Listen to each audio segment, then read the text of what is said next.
celebrate dads on this Father's Day 2025. Man, I'm excited. If nothing else, always to have my main man Zay on the ones and twos. Yes, sir. Yes, sir. Zay, obviously Father's Day, so I'm Yep. I'm hyped. How has your Father's Day been? Oh, today is actually my birthday as well. Oh, it's bonjour. it's, it has been a very enjoyable day. I do love this week, not only because it's my birthday week, but I also get to spend this time with my dad, and so me and him have a great relationship. I seen him today, went to church this morning, so we got to spend some time together, talk, chop it up for a little bit, good man to man conversations. Oh man, that's a blessing. And yes, sir. I mean, I like so many people, at least I hope a lot of people got text and just shower with love, words of encouragement.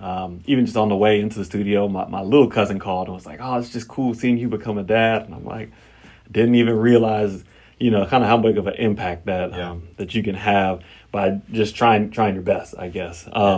Man, one of the things that my dad said this morning at church, and he says pretty frequently, but man, as you get older and a man, let's say, looking back over his life of his regrets, says, he might regret whatever decision he made here, et cetera, but the one thing he doesn't regret is the amount of time he spent with his kids, right? Never feel like he gave too much time to the kids at the end of the day. And I'm really hoping that, so many of the fathers listening today want to wish them a happy Father's Day.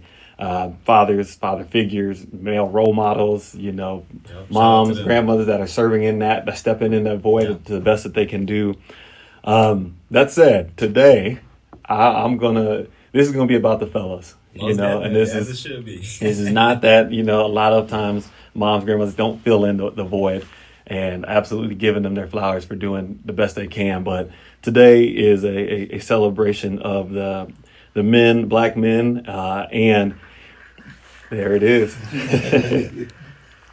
And I'm excited today for our guests because they counter these statistics that I'm about to read. The Census Bureau says that 76% of white families have two parents, 67% Latino families are two-parent households, and 44% of black families are two-parent households.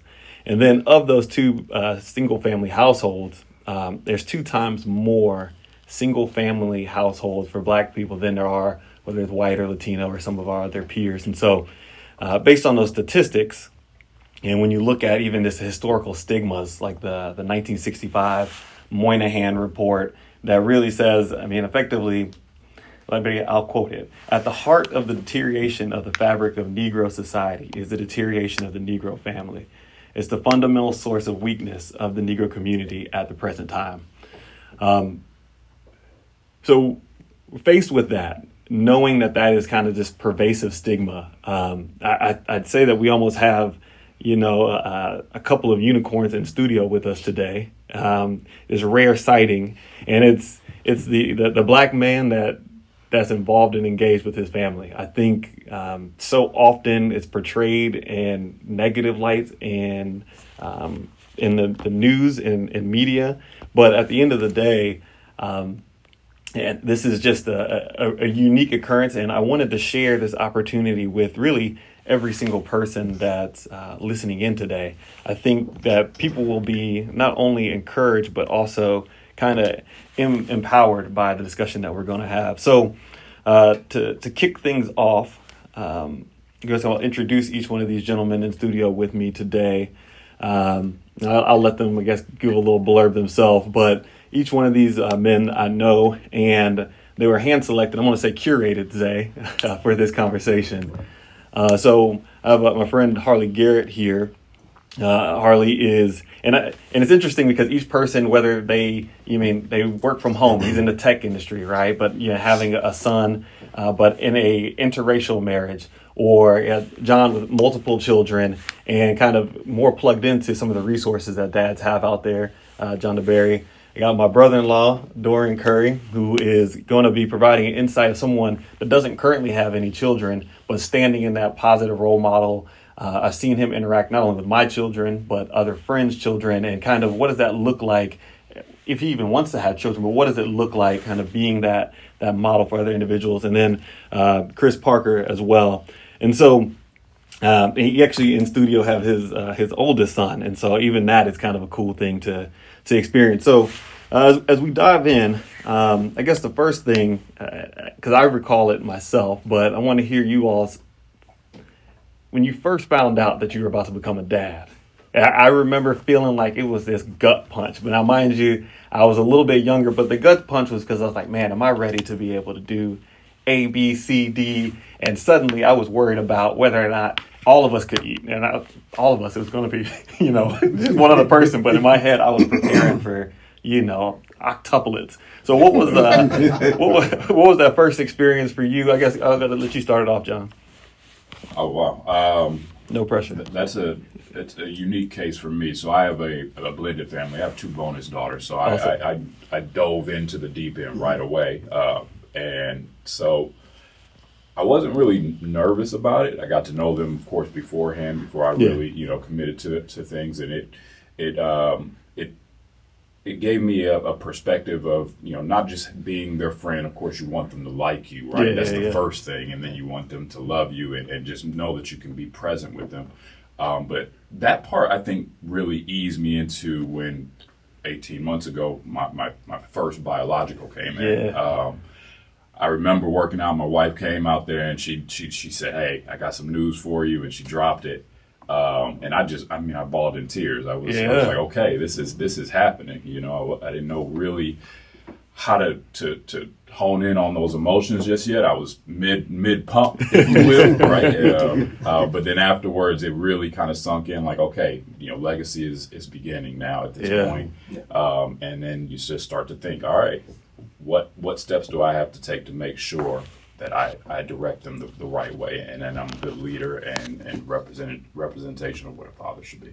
So I guess on the flip side, to juxtapose that, Chris, you had Alex again, who's in studio with us today, a little bit younger. So what was that experience for you? Were you just like, oh man, I was nervous, man. My dad gave me the best advice. He said, no matter how many books you read, no matter how old you are, no matter how many people you talk to, you will never be ready for parenthood. Yeah. It's a growing process. And so... Did that scare you more, though? I mean, yes. Hearing that now, and I got kids, I'm like, oh, no, look. So I was a senior in college. So when I found out Alex was coming, and then to, add on the pressure to that, I had to tell my parents. Yeah. Because, hey, I'm graduating, but hey, I'm also about to be a father. And so talk about being nervous. So, I definitely leaned on the word and definitely prayed and leaned on my friends.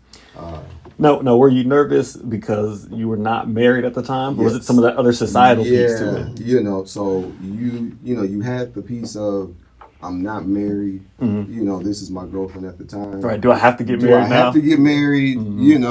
How much are diapers? Yeah. Like all this was going through my mind at that time. And, what's going to happen when he gets here? Yeah. Are we going to try to work this family out just because? Or can we co-parent? And can we still make this work and still managed to raise a healthy young man? And by the grace of God, we've done that. And 15 years later, man, he's about dunking on people. Man, he's 15 going on 28. Yeah. So he's my height at 6 foot. So but I mean, all A's, AP courses, North Shore basketball varsity team. Yeah, man, I have to get this man a microphone, man. You're talking your son up, man. Let's get him a microphone real quick. Yeah. So. Harley, all right. So, and I think our experience might be a little bit more akin, but what was your first kind of response, I guess? And knowing you, I'm curious what this really was. I've never asked, so I'm happy that listeners can join in too. I can't use the words I use when I found out. It was extremely it was an interesting time, right? Because it was 2019, or beginning of 2020, as we know, COVID has started. At that time, I was teaching still, and what was funny is that So we go on. We find out that school's closing down the week before spring break. So they're like, hey, like, we'll be back. We're gonna take this week off. Yeah. We're gonna go to spring break. We'll be back. Never come back. Right. So my wife and I, at this point, our son is already in there cooking. We just don't. We don't know. We don't know. So we're going to COVID. So I'm sitting there watching. I was watching All American on Netflix. Nothing else to do. I think everybody may have turned that on during COVID. And all I hear is my wife and at that time my fiance. At that time, my fiance is in the restroom, and I just hear a scream of, "Oh my god!" really loud. And I'm like, I'll pause you. What's wrong? Yeah. And she goes, "I'm pregnant." And for me, I was like, "Nah, is she playing?" Like I was like, and it's funny, right? Because I'm in my early 30s, so I'm a fully functioning grown man at this time. And you still think when when you hear those words, you think, "Oh man, am I ready for this?" And that's what I was kind of alluding to with regard to like our own experience. I vividly recall the number of there's a couple of friends and just other like associates that were kind of like, it was almost like man, like there goes the rest of your life. Like it was kind of like as if I was having a kid when I'm like 14, and not saying that's a bad thing, but like, man, how are you going to adjust? How are you going to survive? And for me, I'm one of those people that when I go to like a theme park, I don't like heights, okay? So just putting that out there. If I go to a theme park, I need to watch the exit from whatever ride it is. And if I see some little kid come out of there like, yeah, let's do it again, I'll be like, you can do this, Cofield. You can do this. I can psych myself up. And so in my head, I was like, man, I've seen every show that 16 and pregnant and all sorts of other things. I'm like, look, people have been making kids, people for a long time. If they can do it, I know that my wife and I, who are two working professionals, can figure this thing out. And that was kind of one of those things that it was just like, all right, a little bit at ease. So Dorian, what are your thoughts with regard to, I guess, people that, do you feel like have you run into people, have you been that person sending a text like, oh man, I can't believe it? Because now, I mean, we're well all in our 30s, right? Yeah. So, what was when a friend tells you that they're pregnant, are you kind of like, man, there goes another one, or is it kind of like, hey, yeah, it's about time? Or listen, I've definitely I've been like, oh man, what are we doing? Yeah. But I've also had this rage of excitement. So, for instance, I mean, we're in college. One of my buddies or one of my guy friends, he gets a young lady pregnant at the time. Similar situation to yourself, Chris. You guys are young. Yeah. We don't know what's going on in the real world. We just know that the real world is coming. It's at the end of this tunnel once we walk across this stage. Yeah. So what are we going to do? And we're just trying to figure that out. And at that time, I'm also thinking like, we're already facing, we're trying to figure out jobs and careers and life. Now you're trying to do this with a child as well. And you're trying to navigate that. We're already having the challenges, concerns, navigating ourselves. Life. So yes, definitely. But, as we grow older and even when you get to your 30s, you're still just like you're excited, but you're trying to figure out how y'all going to do this.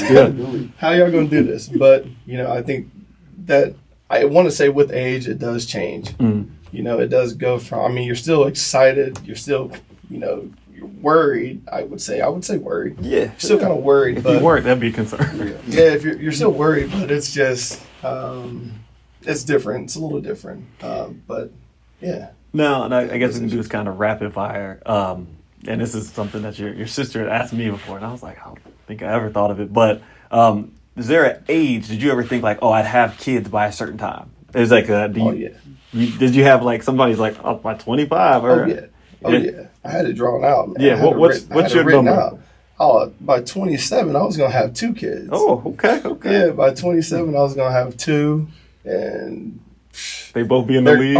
Man, no, listen, right now, I'm 34 right now, so they'd be 7 and probably like 5. Maybe 7. Crushing the AAU circuit. Going crazy. Okay. But yeah, no, definitely. I think that I kind of put those pressures on myself, and I think I had, I've always kind of had just like older role models and things like that as friends, and they were kind of having children around when I was 21, 22. I was graduating college, had friends that were like 25, 26, and they were starting to have kids and things like that. So I'm thinking, 4 or 5 years, I'll be 5 years into my career. I'll probably be around that same time because, but yeah. Chris, did you have? You know what's crazy? I didn't even want kids, man. I find that very hard to believe. In my head, I know. This guy, if y'all knew him, you'd be like, this guy went a whole bushel, a whole gang of just. Well, during COVID, yes, that did happen. Well. We were at the house, my wife and I. Hey, why not? Knock this out. But, I was just nervous because I knew I wasn't. I wasn't responsible enough to start a family at that time. Yeah, at least you didn't think. At least I didn't think I was. But when your back is against the wall, you'll be surprised what you can do. But I didn't think that I was able because my dad, set the bar so high in fatherhood for us, man. I mean, he didn't miss a game. Yeah. And he worked out of the state for years.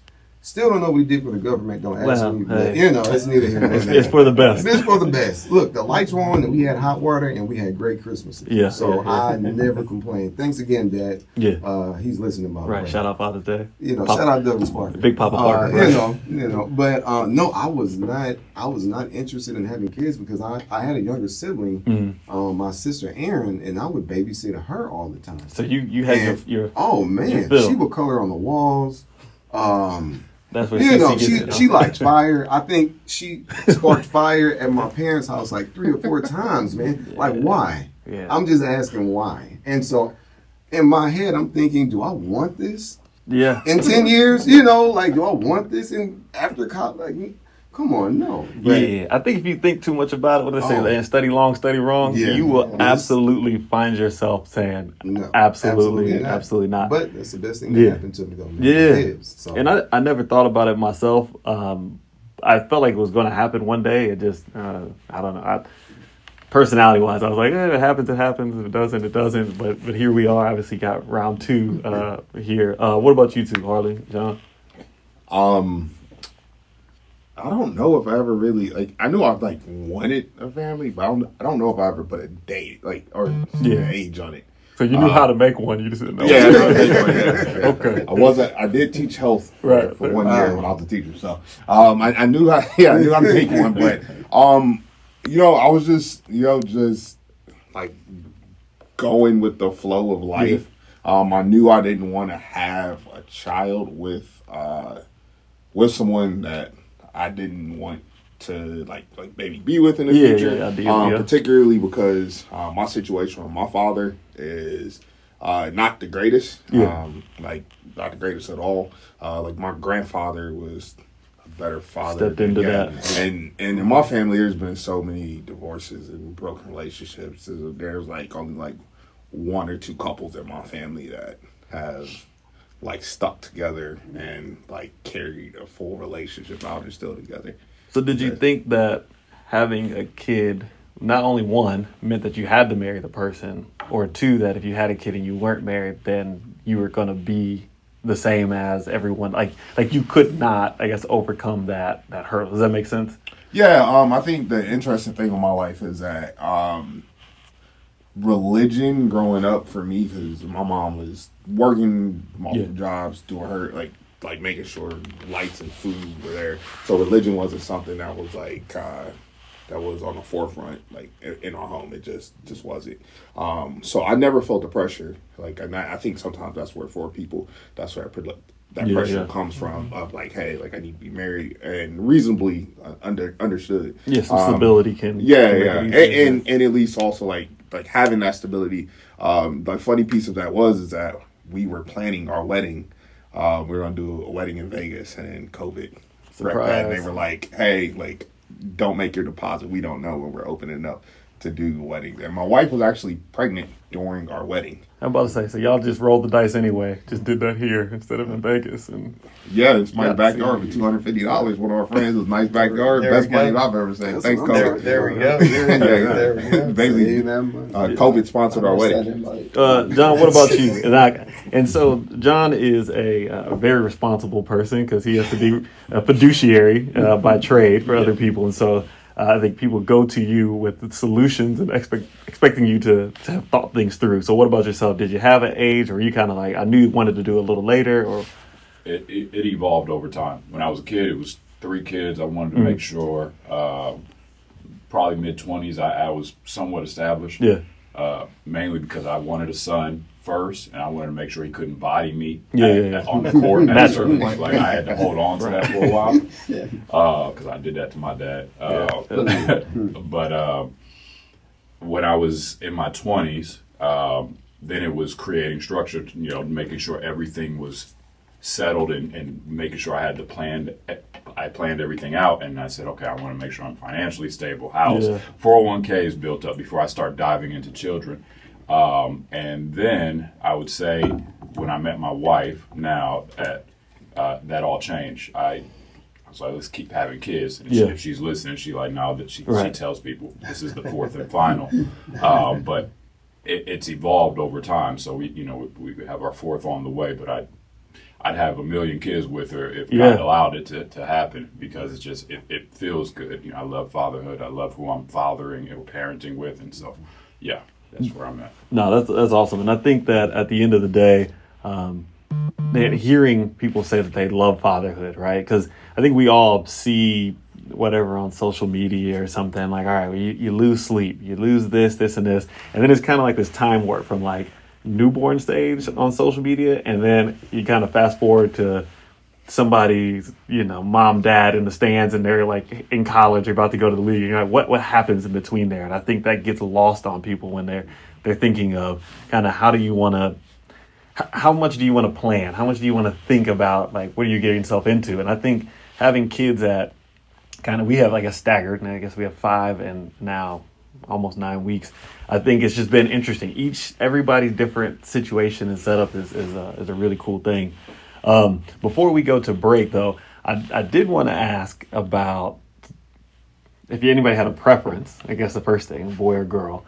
And so I got 2 boys. So in my head, after I had the first, I was like, I would love to have a little daughter, but I'm like, I'm gonna mess that up. I know I got the first one going well, and so Harley, I know you got Kai, you got a son.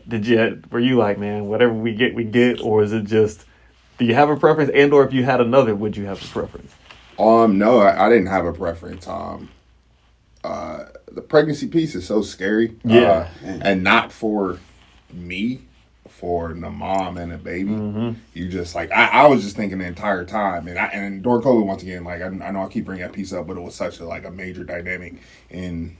Just even being able to go to the hospital. Like I didn't go to any of the visits until the last one, and Kai was born 6 weeks early. So I went to the last one, and then like 2 weeks later, he's like, "Hey, I'm here." Right. But no preference. Just like a healthy baby. I was actually really shocked when my wife's response. She really wanted a girl, and she kind of lost it. Now, second time around, I would love to have a daughter. Switch it up. Yeah, I'd love to have a daughter. And yeah, for no particular reason, but whatever God blesses me with, we're gonna run with that. Yeah. Well, I guess so. John, you now got the full dealer's choice. Did you have a preference prior to? Obviously, I know you said you had the 2. Anyway. Yeah. I mean, if it were planned younger, it would have been son first and then 2 daughters, because I wanted a son to be able to fight for them. Having daughters first and that love, it's a different love. Oh yeah. I don't think I would switch it. I think I would have. Having a daughter is just really unique. Yeah. I'm almost nervous about a son because I don't know exactly how it's going to be loving him the way I love my daughter, because it's a different love. So I'm trying to figure out what that's going to look like. But no, I mean, to what was said earlier, whatever God gave us it made us happy either way. Man, it's funny because one of my buddies in law school was so he had was it three girls at the time, and was like, and he was babysitting, I think, his brother's kid, and had a little boy, and it was like, first time he's like, man, I don't even know how to change the diaper. He's like, what do I do with this thing? And I'm like, you got the same parts. You don't know what to do here. Yeah. So anyway, this is an interesting dynamic. All right, Chris, you also got 1 and 1. So yeah. I guess I know y'all aren't looking to venture into another, but did you have a preference? Would you have a preference after having Cairo first? Yeah, a boy. Just because me being a man, you know, I know how to handle the boys a little bit easier versus like the girls. So I have 2 boys and a girl right now. And so like Alex, he's easy. You know, Cairo, he's easy.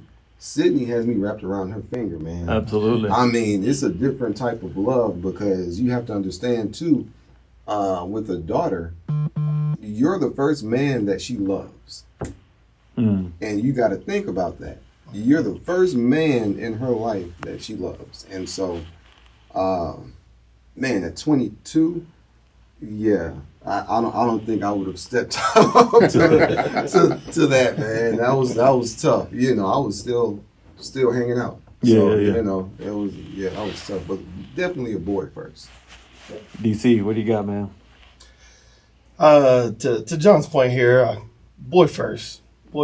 I think I have a younger sister. Of course, I don't have any kids yet. I definitely want kids in the future, but I see my relationship with my younger sister and just the big brother mentality, the big brother, that's definitely a thing, right? And me and my sister, we really embraced that growing up. Like I was her big brother, and then also kind of really being the man of the household because we did grow up with a single parent, a single mother.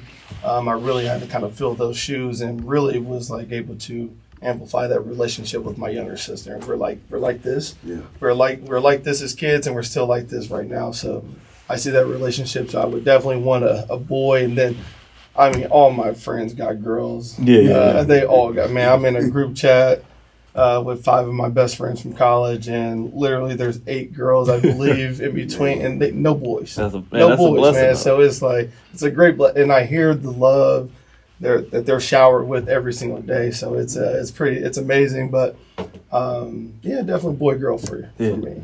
Yeah, I think, and that's another one. If I had a daughter, Lord have mercy, I'd be forget wrapped around the figure. I wouldn't even.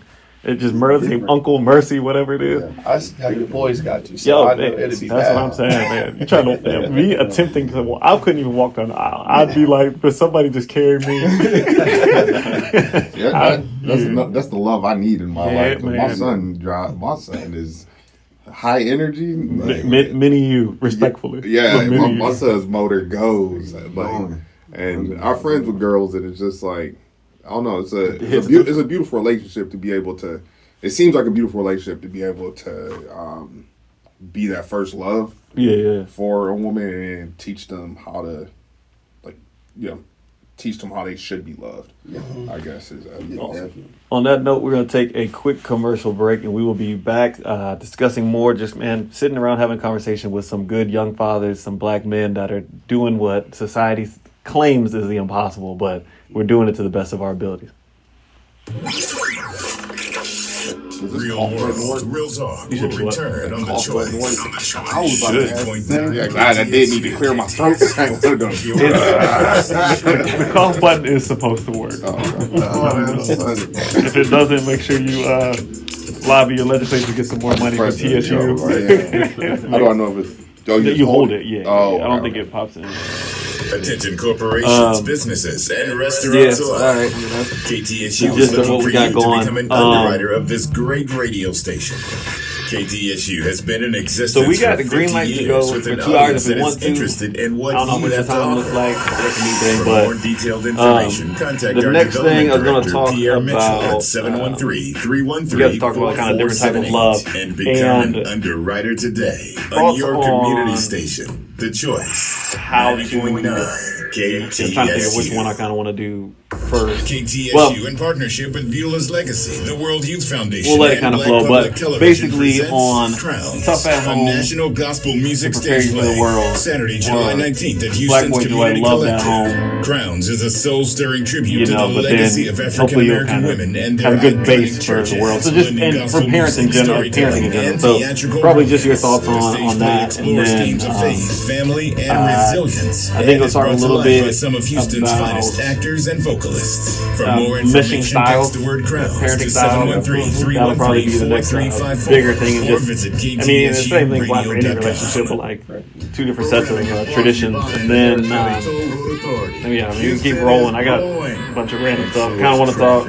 We can get to it, come to it, but like corporal punishment might get rolled into that, right?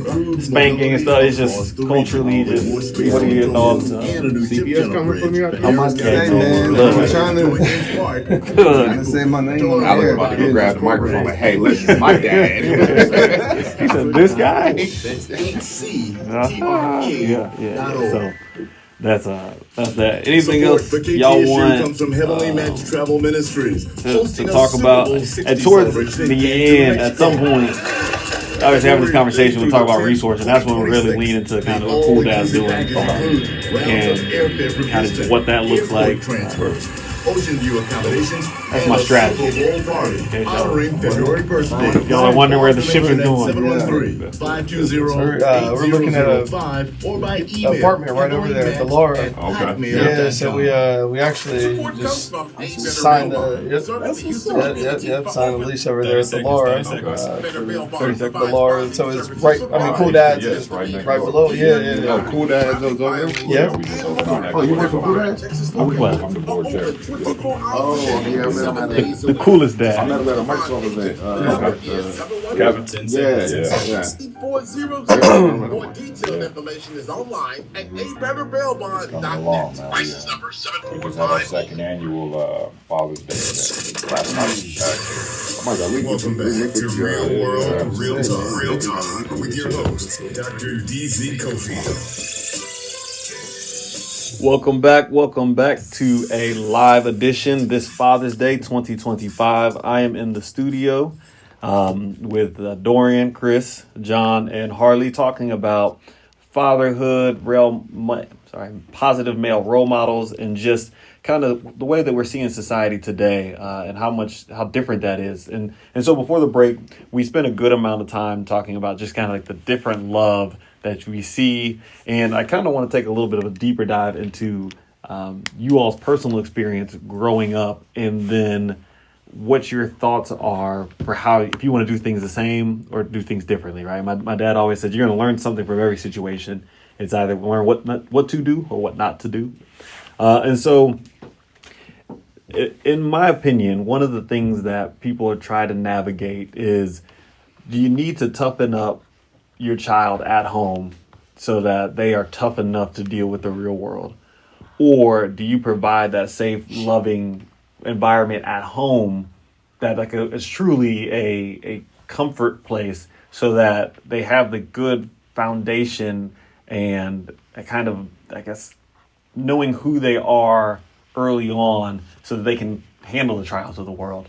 And so, for myself, I would say that I kind of had a little bit more of the latter, and I don't know if it was necessarily intentionally or not. But as you all know, my dad being a pastor and growing up, so you had my mom, who's a stay-at-home mom. And so obviously I spent more time, obviously, with my mom and or some of our relatives kind of growing up. And so I never felt, at some point in my life, I did maybe feel like, man, maybe I should have been like more like hardened because, if my dad would have been around more, maybe that would have made me, I don't know how different of a person would have made me. But we've kind of gone with the latter approach, my wife and I, with our two boys.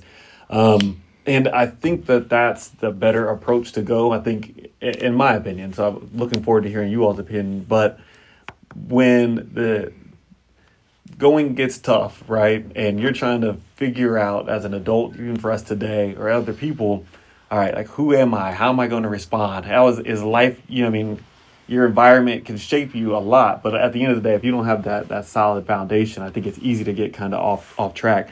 So I think figure out who you are to the best of your ability, making sure your parent can foster that is a good approach. But I do know the world is wicked. It's rough out there. And so I don't know. I want to hear your thoughts. So I don't know who wants first crack at it. CP, go ahead, brother. So the way my wife Sine and we parent is more the authoritative type, but we also let our kids have a voice as well. And there's a hard balance between that because, growing up, I'm raising 2 black men. Mm-hmm. Yeah. That right there, we come on this earth with 2 strikes against us already. Mm-hmm. He's 15. I'm nervous not because of him getting his license at 16, but if he gets pulled over, what's going to happen? Right. And so when I was raising Alex and I'm raising Cairo, he's 5 now, and also my daughter, we have to set guidelines, rules, regulations, and boundaries. And so, hey, you have to listen A, B, and C, but at the same time, how do you feel about this situation? Tell me what your feelings are.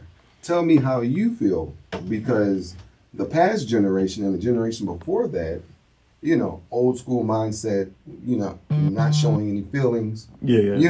Hey, you do this, what I say, when I say it, and you don't ask any questions. But I'm trying to give my kids a voice, but at the same time, hey, this is a cold world out here. Yeah. And this is what's going to happen if you do not have rules and guidelines and regulations, for yourself. And so did you have, so is that based off of what you experienced as a child or what Sine experienced? Or I guess kind of how did you all come to that mutual kind of agreement, I guess? So we took the good from both of our parents. Okay. I grew up, my parents have been married over 40 years. Yeah, that's a blessing. My wife's parents were divorced, I believe, when she was about 3 or so. Okay.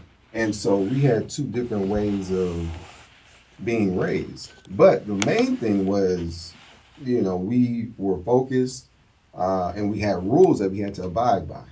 We had to be at home before the street lights came on. Yeah. If it was a stranger, hey, don't talk to that stranger. If I'm at the house by myself, do not open that door. These are the small things that I still remember. Yeah. Till this day. And so we took all of those things of us growing up and kind of made it into like a pot of gumbo. Yeah. And so we just mixed everything together, the good, the bad, and the ugly. These are the things that I'm going to do. These are the things that we aren't going to do as parents. But we had to make that joint decision because you're responsible for these little people. And did you have a sit-down conversation with your wife when Yes. as they were on the way? It was like, hey. Yes. Okay, interesting. We had a sit-down conversation. It was, it was almost like a business meeting. We, we had our laptops out. We're taking notes. So this is your number one investment. Pros and cons. Yeah, we had the pros and cons Look sheets how you out. turned out. Look out. Yeah, You gotta protect your investment. I hear. Protect your investment, man. Dorian, what are your thoughts on just tough at home or kind of a mix of the tough, but like what? Because again, you live in the world. You're a black man in society. Most definitely. And I do harp on the fact of us being born as a black male that we do have 2 strikes. So my mother raised me, and again, she's not a male, right? She's raising I'm her firstborn. It's her first time at it. It's her first crack at it. And she is a woman in the 90s, early 90s, raising a black male. So she's seeing everything that she just went through in the 80s. So it was that hard, like this, And then I went out into the world, and then I kind of learned who I was. I didn't really establish myself at home first and kind of build that foundation first. But do you feel not robbed by that, but in hindsight? So it's great. That's a great follow up because I look at Barry, my nephew, your son. So I look at Barry and I'm like, he's so in tune with himself. He knows exactly what he likes. He knows how to ask for something. He knows if he's annoyed by something. He knows how to speak about those things, and he knows how to be, vulnerable and emotional and kind of say those different things. And it's just like, I wish that I was able to kind of speak out that way as a kid. But however, I mean, I didn't, and it's maybe, I don't think it's kind of, I developed it a little later in life, but it didn't hurt or help, I wouldn't say, but I do feel like that's a great approach. The latter there, kind of developing yourself at home and understanding who you are before you walk out that door. Because when you walk out that door, you're to the world. Yeah. And if you can't explain yourself to the world, they're going to explain you to they're going to explain you to you and tell you who you are. So that's the thing that's, obviously all kids are impressionable, right, when they're younger. I vividly recall, I think I was in, third grade. And I don't remember who gave it to. It's probably my brother or my grandmother. I don't know. I had a little chain, right? And I'll never forget this lady. Her daughter's name was Jenny, but in case she's listening. But so Jenny's mom was like, "Hey, don't you think that chain's a little too gaudy?" And again, I'm 8, right? Mm-hmm. So I'm like, all right, well, I'm gonna pass this kid. She's talking about God. Am I trying to be like a God? What's going on? Not even knowing that Gotti's not even spelled like that, right? But like, so slick Rick chain. I'm sorry. No, man. He said the big, a tiny little silvery chain, nothing special. But it was enough that kind of put me in retreat. And to this day, I really don't wear jewelry. The only time, obviously I got my wedding band and then my little Aggie ring now. But until then, right. Until then, I've always just never worn jewelry because I've never wanted to come off that way. And I see it and I'm like, man, I know that this thing lives with me. But some of that is because I never, at home, it just wasn't something that, as I was still kind of developing, you're still getting those influences that come.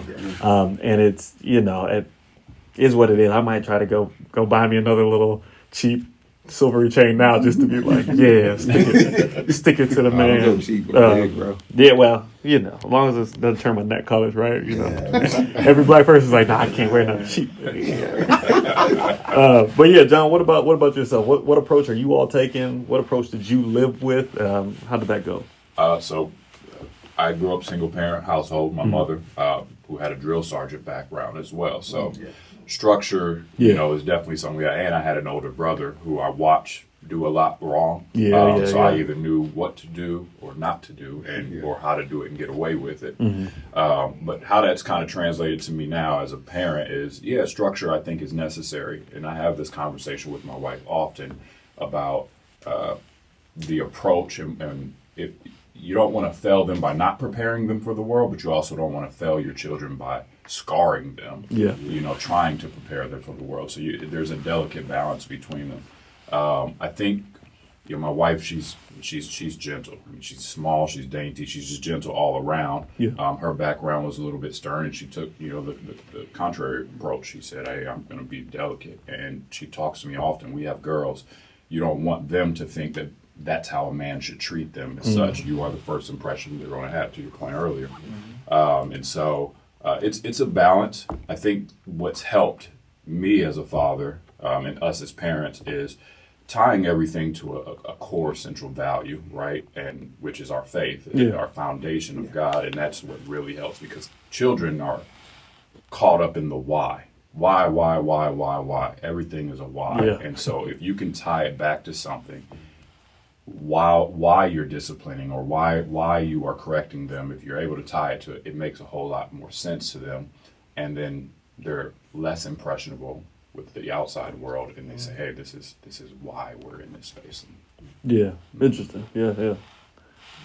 Brother Garrett, what you got, man? No, that was like everybody's thoughts was like so insightful. For me, everyone knows me, knows that I'm a huge advocate for mental health. Mm-hmm. Huge on mental health. I don't think that not just as like black men, but just as people, we don't realize how important mental health is. So for me, for my son, one thing I've always wanted was for him to be a kid as long as possible. And that rubs off on like how we are at home. Like, I want him to just be a kid as long as possible. He's 15, like, play the video games or watch the cartoons or whatever it is, like, be a kid as long as possible. But also, I think it's extremely important for me to be a role model in a sense of, like, the way I like speak to my wife, when I'm speaking to him, making sure that he understands why he's being punished. So when I do, discipline him, I always have a conversation with him. Yeah. Of like what the discipline is like for and why did you get it? And I ask him like, hey, like what did you do to earn like being like, having to go have quiet time or whatever the discipline is. And I also just one little piece that like stuck with me a long time ago. I was at a therapist's office and the therapist told me, she's like, I wish kids that were in like kindergarten had yoga and learn how to meditate. So one thing I always try to do with my son right now is try to get him to smell the roses. So he just breathes in and then blows the candle out to like relax him when he's like having a tantrum or something like that. Now it just always doesn't go smoothly. Right. But I try. So I think the big piece is just like disciplining him, having him understand it, but also loving him and allowing him to be the kid that he is, to make the mistakes that he's done a mistake. And I try to help, we try to help him navigate, as he gets older, navigate those mistakes so they don't, build upon one another as he gets older. Yeah, man, and it's so powerful for a lot of reasons, but man, trying to teach kids early on, control what you can control. And stuff that you can't, you can control your breathing more times than not, right? You can control kind of your outlook. And so that's something that actually, as you said it, my wife is big on. And I promise, man, Barry, he doesn't do it with me, but if he's upset, the mom's like, all right, we're going to count to 5, we're going to breathe. They're breathing. I've seen them do it. And I'm literally like, I can't get you to stop yelling right now because your foot hurts. But he's like, his mom's like, hey, we're gonna breathe through this pain. We're gonna sigh the pain out. But just some of those simple techniques that I think weren't commonplace generations past, and seeing that they're so much more, I guess, effective, I would say, is another thing. I guess coming back to you, Harley. So I know you were saying difficult relationship or complicated, relationship with your dad, right? So with regard to your relationship with him so who did you emulate? Did you emulate or did you kind of just wing, like being a dad now? Is it kind of just, we're going, living fast and loose, building the plane as we fly it? Or is it like, kind of like how, I was going to say the Huxtables did things. Maybe Fresh Prince, a couple, you know what I mean? But some variation of that. Where did it kind of come from for you? Recipes, Uncle Phil. Yeah. I'm joking. Uncle Phil. No, I'm building the plane as I fly it. Okay. Just because I haven't had anyone that was close to me have a steady relationship with their spouse. So my grandfather really took great care of me as a kid. That's my dad's dad. Okay. So, he would pick me up every 2 weeks, take me to go get a haircut. But he was also military background, super strict. But I know he loved me more than anything. And he gave me, tons of love. And it was never harsh or anything like that. But I've never just had like a steady relationship to like really follow that was like extremely close to me. Like I have uncles and aunts that have been in a relationship, but nothing like that was just in my face daily. So it's just building the plane as you go. And like, that's why I said everything everyone said was so insightful. Specifically listening to Chris, who has, parents that were together for over 40 years. Yeah. And it's like, sometimes I'm like, man, I don't know what I'm doing. Yes. I don't know what I'm doing. But I know, based off of my relationship, I know what not to do. And something crazy happened about 2 weeks ago. I'm giving my son... I'm putting my son to bed. My wife travels a lot for work. So it's he and I at the house. I'm putting him to bed. And we're saying our prayers. And he goes, thank God for Gigi. Thank God for Abuela. So that's his grandmother's. And then thank God for Papa Leka, and he calls Papa Leka. My father-in-law owns a tow truck company. My son loves anything with a motor on it, and he couldn't say wrecker when he was a kid, so he calls him Papa Leka. And respect to Papa Leka. He does a great job being a grandfather. But then he asked me, and this actually blew my mind. My 4.5-year-old son goes, "Where's my other grandfather?" Yeah. And I was like, "Oh crap!" Like I really like. I was like, yo, like, and I had to go text my best friends, like, hey, man, y'all are not going to believe what Kai just asked me. Yeah. And it was from a point of shock to, like, I really can't tell you where he is. Like, I don't have this answer. And it's also sad that I don't have the answer because he was in your life for the first year that you're not going to remember, and then we haven't spoken since. And it was like no fallout. This was like between him and like the family he fell on. Just stop talking to me. And so it's really like building this plane as we go. And like, it's very interesting being a father and like knowing what not to do, but still trying to figure out what you're supposed to do. Because that was something, and I think talked to my dad about it before. For me personally, so I never had any, at least nothing that I can recall, experiences with either one of my grandfathers, right? And I always hear all the great stories of people like you said, grandfather was strict, but he's kind of like, hey, man, that was my guy, right? Same thing my dad's like, man, grandfather's my guy. And I remember there was a few years ago, it was kind of recently, like I had started to get this sense of like anger. So my maternal grandfather passed away quite a while ago, like before I was born. And my paternal grandfather passed away more recently in the 2013 or so. And I remember being upset because I was like, how do you not, and this is again after he's passed, but I remember looking at my son and like just the joy of having seen him and being able to look in his eyes and like, how can you not want to see your progeny, like to see like, and I remember taking that and just being like, all right, I'm going to try to do everything I can to eventually be like that grandfather and really try to fill in that void. And so it's an interesting thing because it sticks with you. And I think that's something that Kai probably will be like, I mean, obviously I hope whatever's going on with your father, that he sees the bigger picture, right? The impact of, this is a 4.5-year-old. He ain't have nothing to do with whatever's going on, right? And so I'm hoping that that's the case.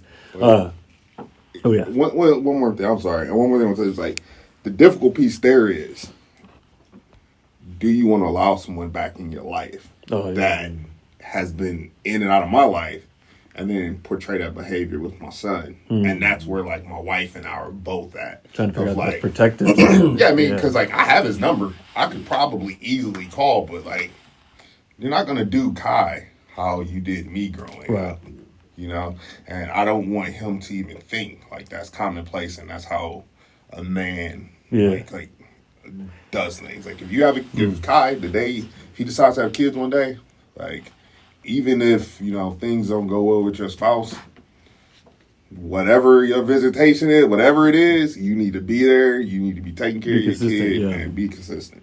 Yeah, no, I agree. It's complicated. John, right? Good luck following that up. I mean, I would just simply say that, I watched a few guys, my older brother, I watched him with his daughters, and I was like, man, they have a good relationship. I mean, he played basketball with them. He'd probably be mad I'll share their story that he took so much pride playing ball with his daughter. He blocked her shot and fractured her finger. But they got that bond where it was tight and they trash talk. And so I wanted to make sure I carried some of that by watching him. And my father as well. I have a relationship with him. I wasn't raised with him, but, his words stuck with me when I got older, as far as, hey, I can't really change anything about the past, but what we do going forward is really going to determine who we are as people, right? And so it was really black and white. It hurt me when he hit me with it because I was calling him saying, hey, where were you? And he was like, I can't do anything about that now. I'm like, we're here. What are we going to do going forward? So, I take that approach with our children, just, being present, making sure that I'm communicating as effective as possible. My wife really kind of hones me in a lot, you know, and I just make sure I bounce a lot off of her because, you know, she's more experienced than I am. You know, she had our oldest girls for a few years before we dove into it together. So I do lean on her when it comes to those experiences, and she'll tell me like, "Hey, you're doing a great job. You're present. You're doing a great job." But she also lets me know, "Hey, we might need to reel that back in a little bit." So yeah, man. I want to be cool. I want to be the cool. No pun intended. Right. Yeah. You know, it's interesting because, and my dad and I have talked about it before, where there's this desire to, at least for me, like I see this like this huge responsibility because you don't know what is going to stick with a kid, right? And it could be something as simple as like, you know, you're having a bad day, somebody, I don't know, rear-ended you, you yell something obscene, this, that, and the third, and the kid's in the back and they're like, all right, this is how you respond to these things. Or, I mean, it could be something positive. And I was telling my dad, this one time, weird, it's a bowling, anyways, an avid bowler growing up. And I forgot why I was so hot. Because obviously it's a single person sport, so you can't be mad at anybody else except yourself. So I don't know why I was so mad, but I guess I was mad at myself. And I don't know if my dad recalls this, but he literally was just like, "Hey man, a man can live without anything but his head. Like you have to calm down." And I'm sure he's taught me other things. He probably had a written down speech before, like, "All right, this is going to be the thing that sticks with my son forever." Yeah. And it probably went in, out one, you know what I mean? But it's just like how consistent you need to be to what you were talking about, Harley. Like without that consistency, you know, it's hard for someone to not only grasp things, but you might internalize the wrong thing because you're being inconsistent yourself. And it's not easy to be consistent. I mean, don't get me wrong, but that's just one of those things that I think for me, I'm trying to think, all right, this is a big responsibility and it's a lot of fun. All right. So, man, they're telling me I got to take a break. My goodness. All right. When we come back, we're going to hear from Chris and Dorian, just kind of their perspective about fatherhood and like who would they try to emulate and how much of an impact their friends and their peers have as soon as we come back from a commercial. Real world. What's going on, gentlemen? What's going on? Everybody. Happy Father's Day. That's the man. That's my dad, by the way. Yeah. Happy Father's Day. Same to you, man. Great conversation, man. So my flight got canceled, man. Oh, really? Yeah. I literally was like, supposed to fly out 2:20. Yeah. Man, my flight got canceled. Man, good to meet you, man. Yeah, nah, man. So I was like, celebrating the music that celebrates time. I kept getting notifications on my from Harley and Depending on the face, everything's grounded. nah, man, they won't even retrieve my bag. I was like, I could get on the road and start driving. And they were like, nah, we ain't taking the bags off the plane. I'm like, how you gonna take them off the plane? Y'all said y'all even have a plane. Right. My bag, give me my bags, man. So I was like, before they call security, I'm like, all right. And never be able to fly again. Right. On the campus of Texas Southern University. Flying out tomorrow morning, Are we supposed to go? Entire community. The choice. They changed it like tomorrow, so I KTSU Houston. Okay. Yeah, it's supposed to clear up. KTSU. yeah, but it was like literally like a dark, You won't hear like anywhere. just. Oh, it was dark up there. Yeah, I live on the third time, and it was just dark. And we literally saw a big plane taking off in it. Thanks to you, the But see, we was on one of those ER, whatever it is, the ERJ. And I told Tori, my wife, I said, they got some anti-lightning stuff on some of them newer planes, and them old planes, they like, nah, we ain't want to risk that, man. Yeah, I'm like, all right, now we cool. I don't want to go up there. I'll be nervous as something. Easy tags. I'll wait it out. Improved mobility across the region. My wife wanted a trip for us to go to Costa Rica. They gave her $3,000 for like take each seat. To learn more about Why they just emailed me yesterday like, hey, you be taxed up, bro, tax up to like 50. Like, I told her it won't be 50, but you can be taxed up to 50 on your next check. And we got first class. Welcome back to Real World, Real Talk with your host, Dr. DZ Cofield. Welcome back to Real World, Real Talk this Father's Day 2025. I am in the studio having an insightful conversation with a couple of of black men that are doing their thing in their own ways with regards to showing up for young people, children, their families. So when we took a break, the question that was posed is who do you try to emulate as a role model, as a father figure?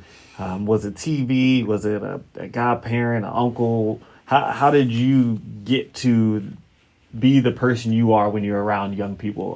So I'll say Chris, Dorian, who wants to start? Yeah, I'll go. Yeah, I'll go first. I really emulate my dad because, like I said before, he really made it hard for me.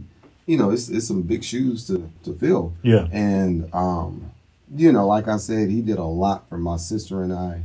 I don't know if he remembers this, but he was a mentor at one point, and I forget which organization it was, but there used to be a restaurant. Where was that at? On the Ship Channel, and they had like a panoramic view. Oh, right on the turkey bent. Yeah, I know. Yeah. But he brought this young man with us. I'm like, man, who is this guy? You know, I don't know him, but come to find out, you know, he came from a broken home. You know, he was out there. But my dad was trying to, you know, show him, hey, like, you work hard, you know, this is what you can do. Yeah. You know, you can come here, you can relax, eat here, you know, you can, you know, reap the benefits of hard work. You know, my dad's a proud alumni of Jackson State and earned his law degree here at Texas Southern University. So, you know, he's all pro-black. And so I learned at a young age that community is very strong because if you have that community, then you know who you are individually. And if you know who you are individually, then you can help others. But if you don't know where you're from, then how can you help others? And so he taught me that at a young age, from playing baseball in the backyard to playing basketball, AAU. You know, he was very hard on me. You know, my dad, and I'm laughing at this now, but me and my dad were butt heads, man. I mean, which is so interesting because obviously you can hear the reverence and love for your father. Oh yeah. But like to also, man, I didn't like him until I was like 15, man, because he was so hard on me. He was so hard on me, man. I mean, I tried to buck at him one time. Yeah. That wasn't the best idea because, you know, we call him Uncle Phil in the family because he's like Uncle Phil. He's an attorney, big guy, booming. You know, that wasn't a smart move. But overall, I mean, everything that I do with my family now, everything that I do with my kids, what moves that I make, from how much should I put in my 401k. Is my job matching it? You know, I mean, he taught me about bonds, mutual funds, how to manage your money, what's a good deal on the house, you know, what moves to make in the next 10 years. Plan your next 10 years out. Don't just think about next year. You know, think about the next 10, 15, 20 years. What about your son? Does he have a retire? You know, does he have a retirement, college fund? All of these things. So he taught me all of these things, and you're talking middle school. So does he... so I guess to this day, you know, there's an opportunity for someone to either kind of abuse that amount of reverence and be like, call him like, hey, you're not doing this. Hey, you should be doing this. Or does he kind of take a more hands-off approach, trust that what he did, the foundation he laid in the past has got you here? Or kind of how do you all navigate that? Because I'm thinking about the individuals and grandparents and things that are like, I don't know how engaged, how involved should I be? You know, because everybody got 2 cents, right? He's hands on and hands off at the same time, if that makes sense. Okay. So he plays his part. He knows that, you know, I'm the man of the house and I make all the rules, but at the same time, he didn't get this old by being dumb. Yeah. You know, and so, you know, he'll be 70 soon. And, you know, he'll tell me, if I ask him, then he'll tell me the truth and let me know up front, even if I don't want to hear it.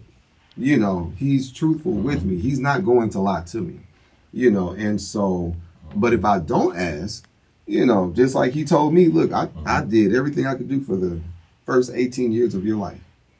After that, you're a grown man. Yeah. You make your own decisions. The decisions that you make, you have to live by. But the door is always open. I'm always a phone call away. And so I've always had that great relationship with my dad, not knowing that he was just teaching me, going back to that question that you asked earlier, how do we parent? Well, how do we parent our kids? And he was parenting me the best way that he could, that he knew. Right. Which was being hard right now, because growing up, he was born in 1957.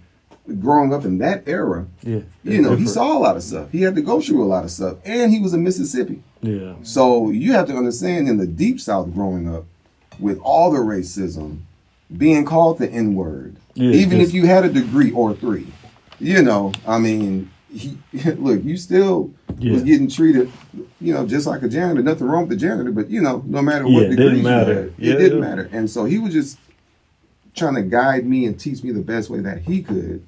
And I think he did an okay job. Yeah, try to pass that same thing down. Right. Pass the same thing down with my kids, man. It sounds like he did a hell of a job. Dorian, what about you? I mean, like you said, you got plenty of friends that are parents, but obviously they were your contemporaries, your friends first. So you also are like, hey now. Right. But right. What does that look like for you when you're just trying to be just a positive role model? I see you go to, whenever you're in another city visiting somebody, without a doubt, I'm going to see that you're going to somebody's sporting event or supporting somewhere somehow. So obviously that's not commonplace. You could go to the hotel or you could sit at the house and say, man, forget those kids. But obviously you don't do that. So where does that come from? Again, I don't want to keep harping on this, raised by a single mother. And her having an understanding that there was no man in the house. She put me in sports year round. I played sports year round from age of 4 to 17, and then went off to college. 18, then went off to college and played 5 years, redshirted my freshman year, 5 years of football in college. So during that time, of course, I had father figures, coaches that kind of stepped in and played that father figure role. As far as kind of learning how to be a father from them, I kind of took bits and pieces, and that's exactly what I'm doing today. I learned, John, I know I just met you, but I know this relationship is going to continue to grow. But the men in this room, I've been here for almost a year now. I spent a lot of time with y'all's kids. Yeah. I mean, we hang out a lot. I see my nephew every single day. So I get to see your interactions, and I'm learning a lot just through you all, to be completely honest, because I'm around you all, and you guys all parent a little bit differently. And then I have my college best friends who, like I said, they got the 8 girls, and I got my boy Matt, who has 2 boys in West Virginia. And just really, I feel like I'm just surrounded by great young men who are great fathers at this point of their lives. So I'm just absorbing everything as a sponge. And I think that hopefully down the road that I know that I'll be able to call on you all, but I'll have my own way of thinking, the way I want to raise my kids, because I know that how I was raised, without that father, I know how to kind of step in. I feel like I will have the better understanding of stepping in and playing that role, but also I know that I have this fatherhood of brothers that I know that I can kind of, ask questions and bounce ideas off of, and what kind of work for you, and kind of tweak it a little bit about myself, because I'm all about process improvements, man. That's what I do in my everyday life. That's what pays the bills. So I'm just learning, man. I'm a sponge. And I'm learning from you all. I'm learning from my friends out there as well. So, yeah, and I think it's interesting because, like I said, man, I'm celebrating the fact that you make sure to go to other kids' events. And I encourage you to continue to do that even when you have your own kids. 'Cause that's something I need to do a better job of. For the first time probably recently, I went to like a friend's kids' dance recital thing. And I was like, oof. But she was so excited that we were there to like celebrate her. And it's just doing a better job of knowing that the impact, like you talked about community, Chris, and like kind of a full wraparound approach can be big. All right, so this next question is something that I was talking to my wife about on the way over here, and so the pervasiveness of the phrase "daddy issues," right? We hear that probably a lot more than people say "mommy issues." That's for sure, right? and just wondering what your thoughts on the role of a father, if that exists, like a finite thing, but the role of a father, and like what impact society has on kind of perpetuating daddy issues. And then also kind of how can we push back to the extent that those daddy issues are causing harm? And one of the things that we were talking about was, so right now I'm on paternity leave. And there's some people I've talked to that are like, wait, men get leave now? Right. And then, and it truly was just kind of throwing people off. Right. And so for me, I'm like, absolutely, there's a need. One, there's lots of reasons why it's a value add, but society has never celebrated the presence of men at home in that capacity, right? Like, why are we paying you to be home and you didn't have the kid? And so I'm like, all right, well, that probably perpetuates the fact of the father not being as present, not being there at those young formative years. And so, yeah, just curious your thoughts on the role of a father and or societal norms that kind of push people into these daddy issues, and if you think we're getting away from that. So I don't know, Harley, who wants to take a stab at that? I'm looking at you, but it's a loaded question. I think the cool dad should take this hey, one. Man, the coolest dad. Thank you. Yeah. I think that's one of those things where you get credit, you don't get enough credit of the positive influences a father has.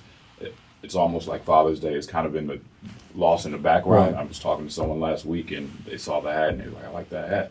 I was like, it's fitting for this week. And she was like, what's this week? I was like, it's Father's Day on Saturday. She was like, oh my. Right. And so it doesn't get highlighted on both sides. Right. I think it's becoming more prevalent that we're seeing fathers more active. And it's incredibly important. I don't think that, I don't think we get enough credit, or there hasn't been enough credit given on the positive influence of a father being present, whether at home, whether you're a stay-at-home father or you're a little bit more active, you're spending more time on paternity leave, whatever that is. And I think that daddy issues are probably going to be highlighted a little bit more because we're built to take the grunt. That's kind of been what it is. At least what society says. Society says. But also there's truth. That's a valid thing, right? I mean, you play football. Coach told me to rub some dirt on it when I had a concussion. He didn't know. It's just kind of what it is. It's kind of how we're built. That's how we're made to deal with that. I don't want to say we're not emotionally intact, but at the same time, we're built to kind of endure. And so I think that kind of rolls into why that's right. That way is we understand it, and it's just our job to just start highlighting a little bit more of the positive factors that fatherhood is to overcome that negative stigma of daddy issues, if you will. But I will say this: I want to point this one thing out. I think, at least I've heard it, and because I was in a single parent household with my mom. In my dating life, I have definitely heard mommy issues more times than not, because I'm a mama's boy. I was raised with my mother. So it does exist. It does exist. So that can be prevalent on the other side. I think it just depends on where it's coming from. What's going on? Yeah. HG, what do you think, man? Follow that up.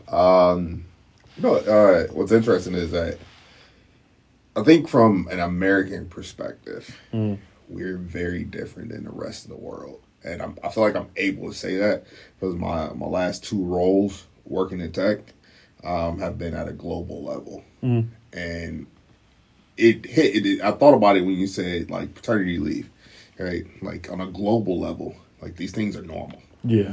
Like taking paternity leave or mom getting nearly a year off. Like these things are normal. So the parents are focused on the development and growth of a child. And then here in America, it's what?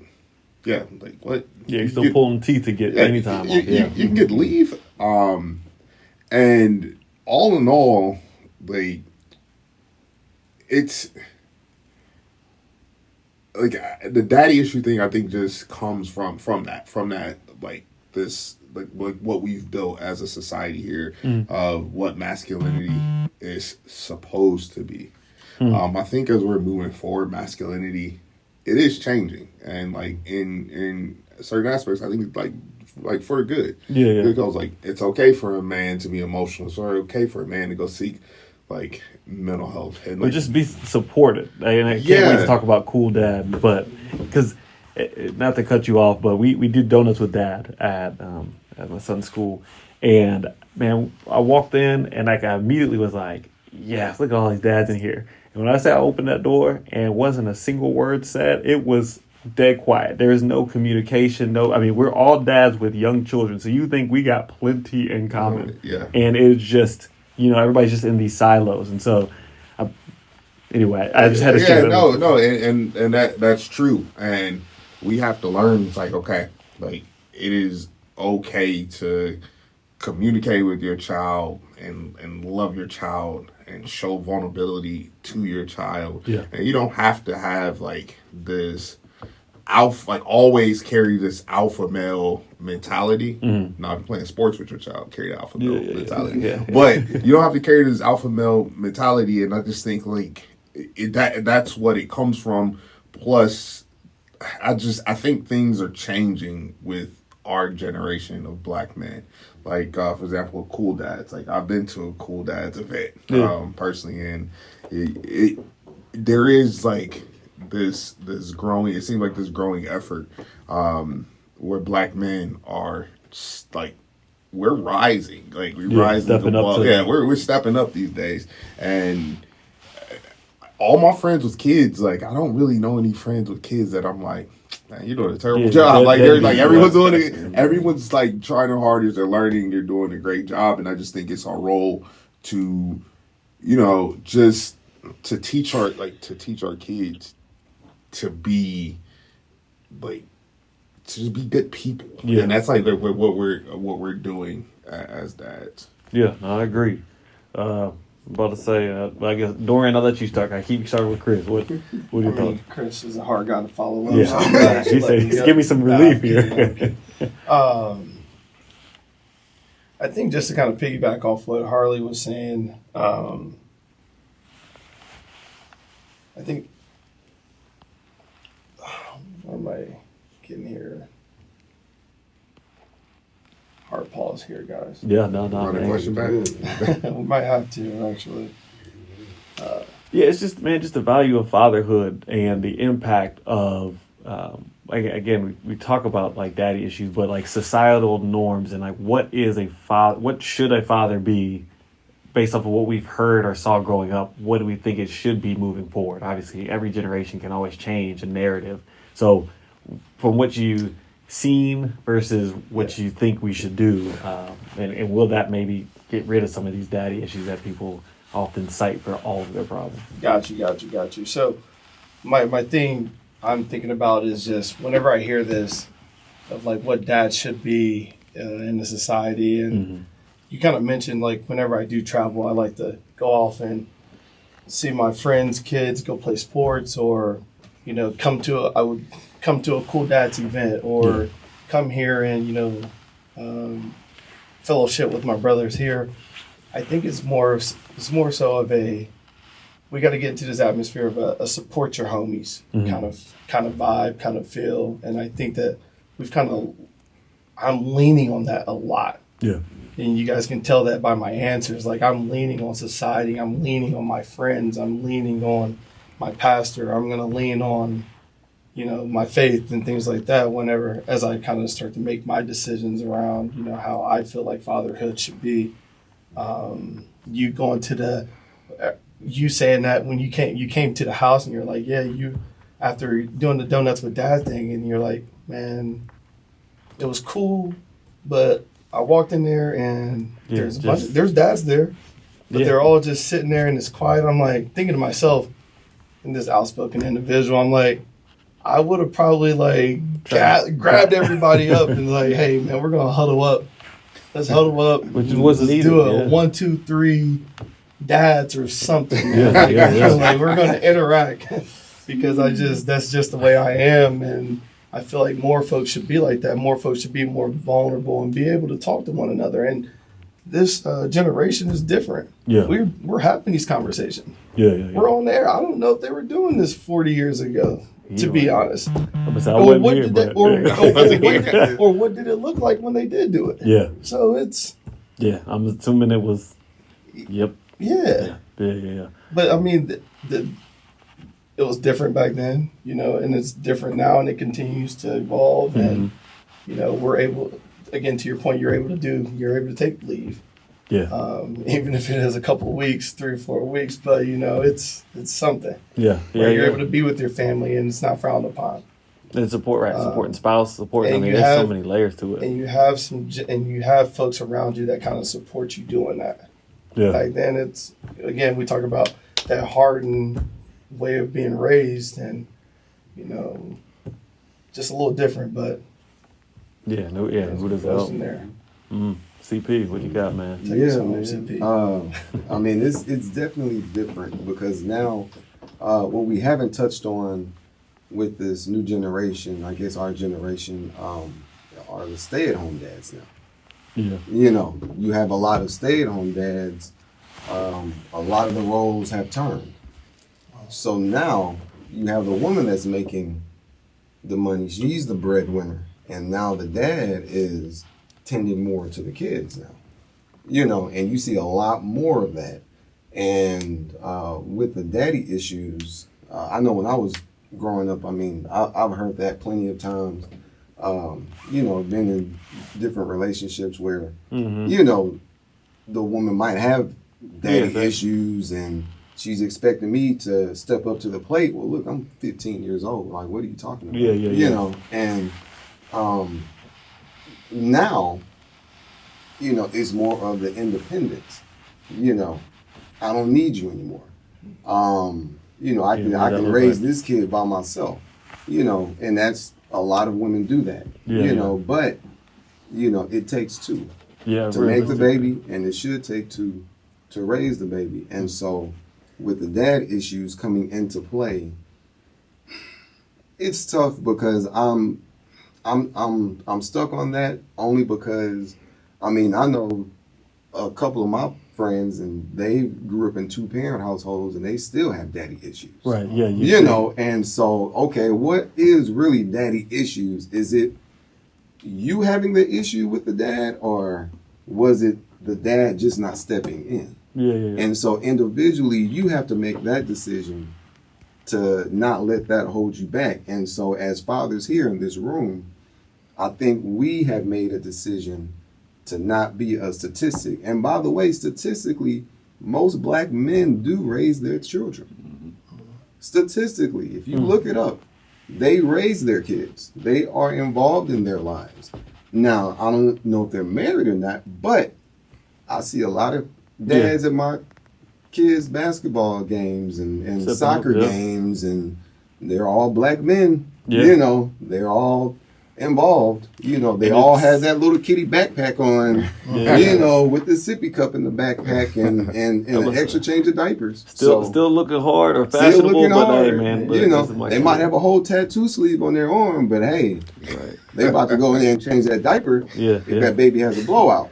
So, man, it's so interesting because, again, as I started off, and I think a lot of it stemmed from that Moynihan report back in '65 and just on television, just how, although untrue in my opinion, and I don't even know if it's our job to dispel the myth, but that just black men as in that father role is just like, you know, we just out here sowing our royal oats and we're just leaving, and just, I don't even know where we're going because we're all clearly not at home. It's a fortunate thing. All right, so on a lighter note,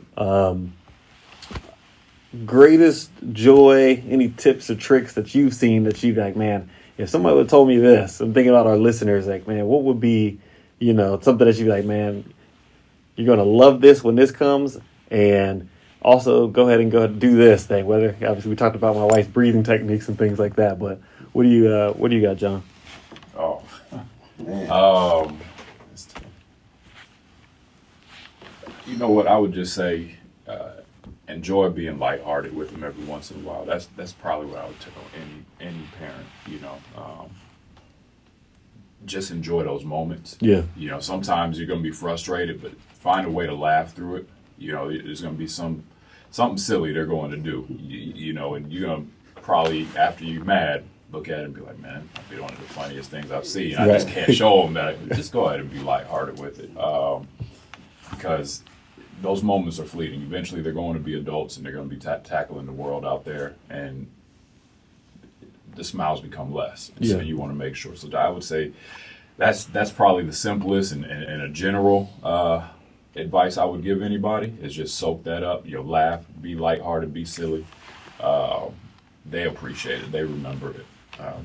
My daughters, they just did something the other day to describe your dad. And they're watching, man. They are watching everything. And some of the things they put on there, I was like, oh man, I was really pleased. They were like, oh, he works out. He looks like the Hulk when he works out. I'm like, I'm doing the right thing. They got an expectation of what they, so I was like, all right, that's what I'm talking about, but then at the same time, they were like, he's always working as well too. So I have to be really mindful of that at the same time. But yeah, just be in the moment with your kids, man.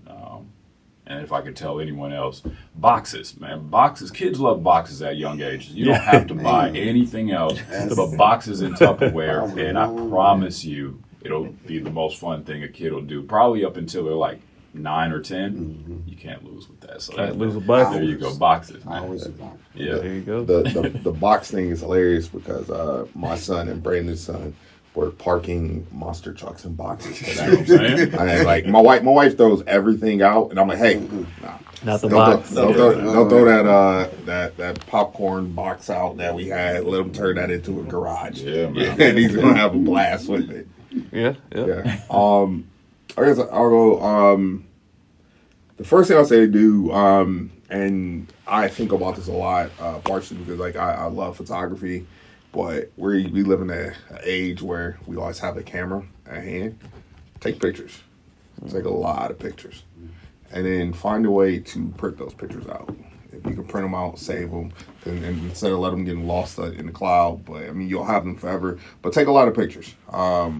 Just because, as Brandon mentioned earlier, it goes from newborn to 5 quick. Yeah, in a flash.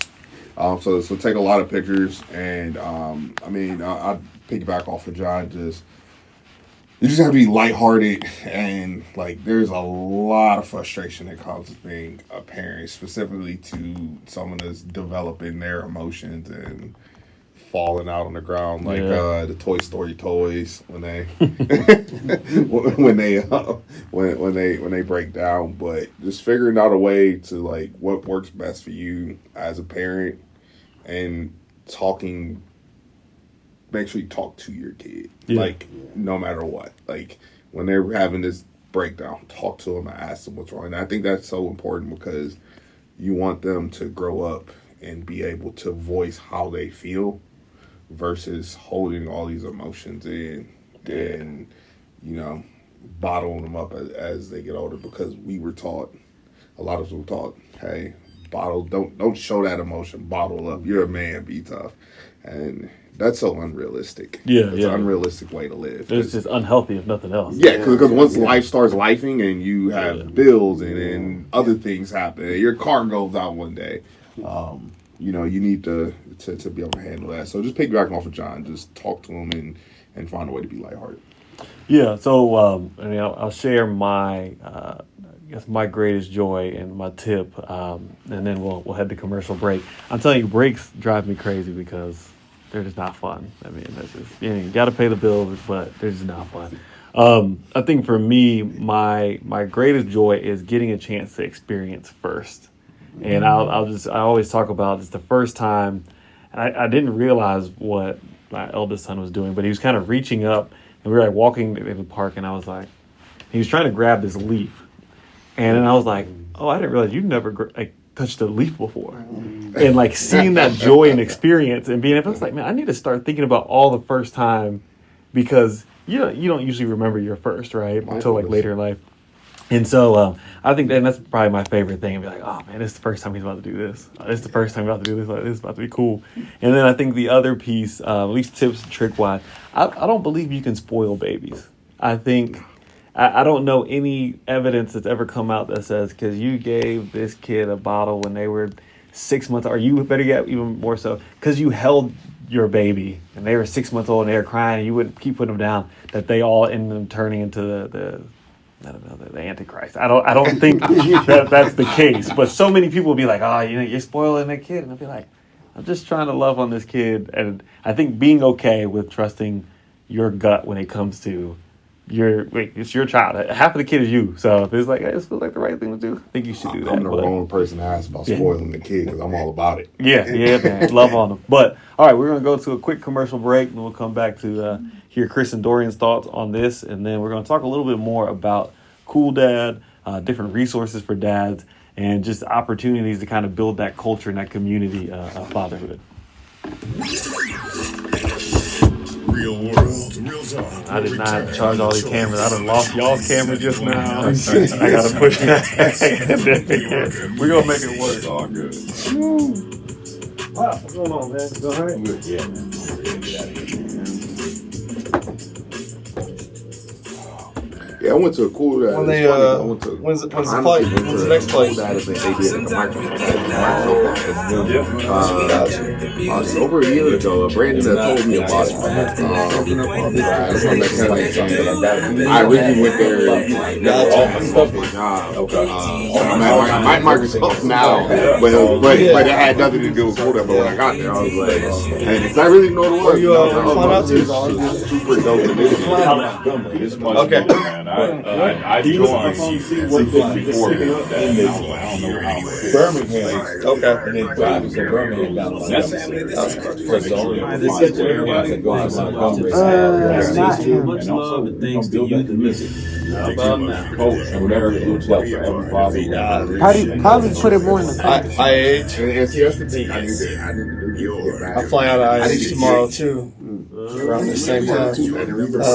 Ontario, California. Turn it back this way for a week and then go to Ohio for 4 or 5 weeks. Be up there for everybody's in there now. Each and every Sunday morning from 10 a.m. until 2 p.m. Join me as we make a joyful noise into the Lord with the collection of traditional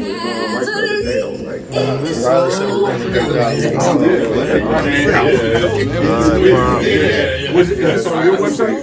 On your Facebook? Yeah.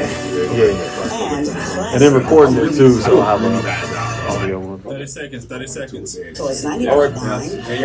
All right, safe travels.